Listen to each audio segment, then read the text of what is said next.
Bran! It seemed as though he had been falling for years. "Fly!" a voice whispered in the darkness, but Bran did not know how to fly, so all he could do was fall. Maester Luwin made a little boy out of clay, baked him till he was hard and brittle, dressed him in Bran's clothes, and flung him off a roof.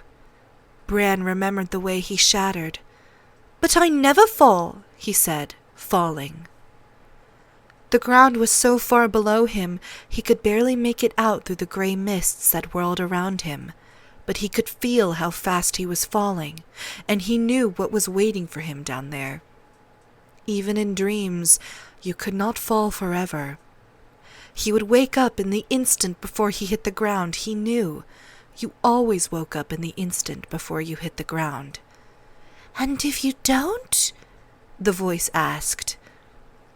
The ground was closer now, still far, far away, 1,000 miles away, but closer than it had been. It was cold here in the darkness. There was no sun, no stars, only the ground below coming up to smash him, and the grey mists and the whispering voice. He wanted to cry. "Not cry, fly!" "I can't fly," Bran said. I can't. "How do you know? Have you ever tried?" The voice was high and thin. Bran looked around to see where it was coming from. A crow was spiraling down with him, just out of reach, following him as he fell. "Help me," he said. "I'm trying," the crow replied. "Say, got any corn?" Bran reached into his pocket as the darkness spun dizzily around him. When he pulled his hand out, golden kernels slid from between his fingers into the air. They fell with him. The crow landed on his hand and began to eat. "Are you really a crow?" Bran asked. "Are you really falling?" the crow asked back. "It's just a dream," Bran said. "Is it?" asked the crow. "I'll wake up when I hit the ground," Bran told the bird. "You'll die when you hit the ground," the crow said. It went back to eating corn. Bran looked down. He could see mountains now, their peaks white with snow, and the silver thread of rivers and dark woods. He closed his eyes and began to cry. "That won't do any good," the crow said. "I told you the answer is flying, not crying. How hard can it be? I'm doing it." The crow took to the air and flapped around Bran's hand. "You have wings," Bran pointed out. "Maybe you do too." Bran felt along his shoulders, groping for feathers. "There are different kinds of wings," the crow said. Bran was staring at his arms, his legs.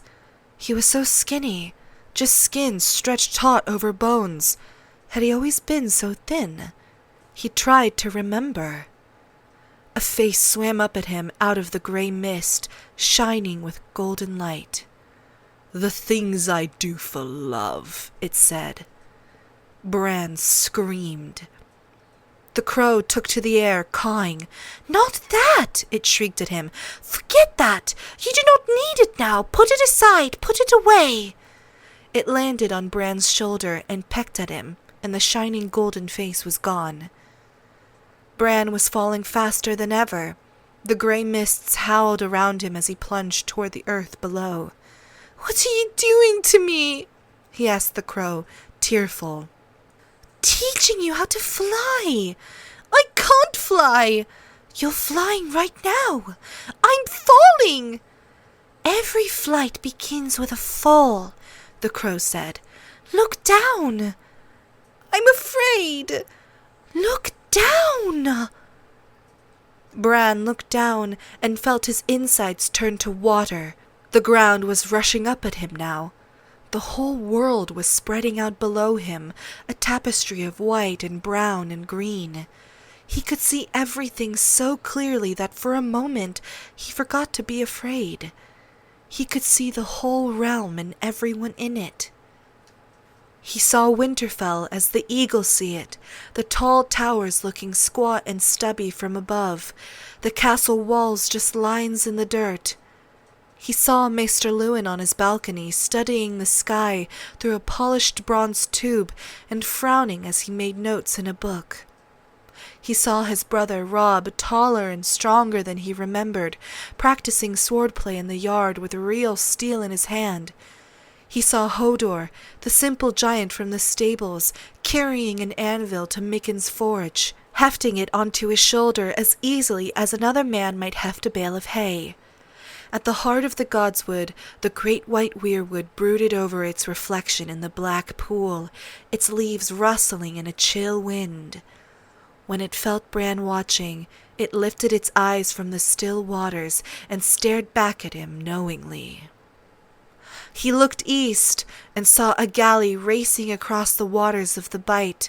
He saw his mother sitting alone in a cabin, looking at a blood-stained knife on a table in front of her as the rowers pulled at their oars, and Sir Roderick leaned across a rail, shaking and heaving.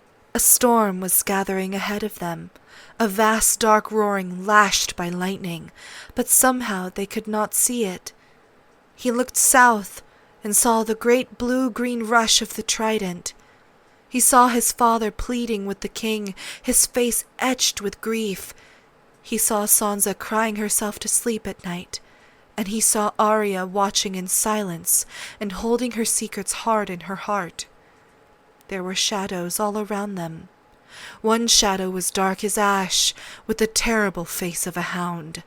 Another was armored like the sun, golden and beautiful. Over them both loomed a giant in armor made of stone, but when he opened his visor, there was nothing inside but darkness and thick black blood.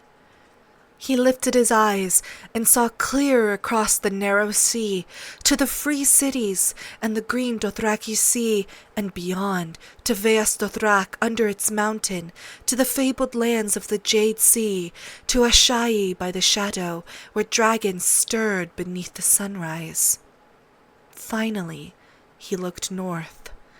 He saw the wall shining like blue crystal, and his bastard brother Jon sleeping alone in a cold bed, his skin growing pale and hard as the memory of all warmth fled from him. And he looked past the wall, past endless forests cloaked in snow, past the frozen shore and the great blue-white rivers of ice, and the dead plains where nothing grew or lived. North and north and north he looked, to the curtain of light at the end of the world, and then beyond that curtain. He looked deep into the heart of winter, and then he cried out, afraid, and the heat of his tears burned on his cheeks. "Now you know," the crow whispered as it sat on his shoulder. "Now you know why you must live." "Why?" Bran said, not understanding, falling. "Because winter is coming." Bran looked at the crow in his shoulder, and the crow looked back. It had 3 eyes, and the 3rd eye was full of a terrible knowledge. Bran looked down. There was nothing below him now but snow and cold and death. A frozen wasteland where jagged blue-white spires of ice waited to embrace him. They flew up at him like spears. He saw the bones of 1,000 other dreamers impaled upon their points. He was desperately afraid. "Can a man still be brave if he's afraid?"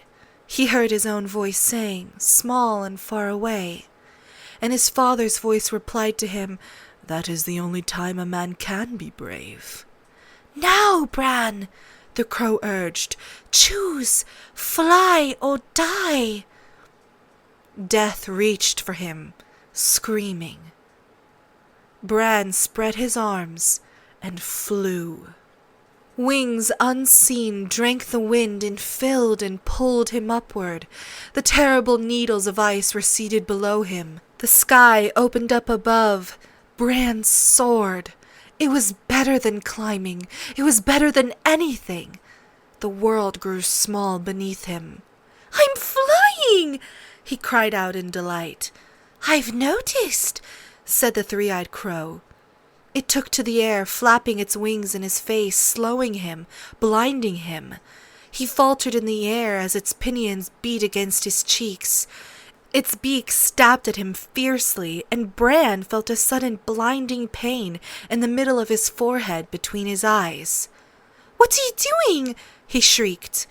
The crow opened its beak and cawed at him, a shrill scream of fear, and the grey mist shuddered and swirled around him and ripped away like a veil, and he saw that the crow was really a woman, a serving woman, with long black hair, and he knew her from somewhere.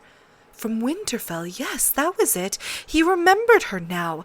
And then he realized he was in Winterfell, in a bed high in some chilly tower room, and the black-haired woman dropped a basin of water to shatter on the floor and ran down the steps shouting, "He's awake! He's awake! He's awake!" Bran touched his forehead between his eyes. The place where the crow had pecked him was still burning, but there was nothing there. No blood, no wound. He felt weak and dizzy.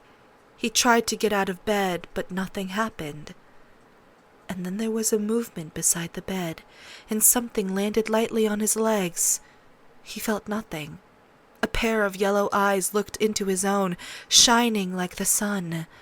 The window was open, and it was cold in the room, but the warmth that came off the wolf enfolded him like a hot bath. His pup, Bran realized. Or was it? He was so big now. He reached out to pet him, his hand trembling like a leaf.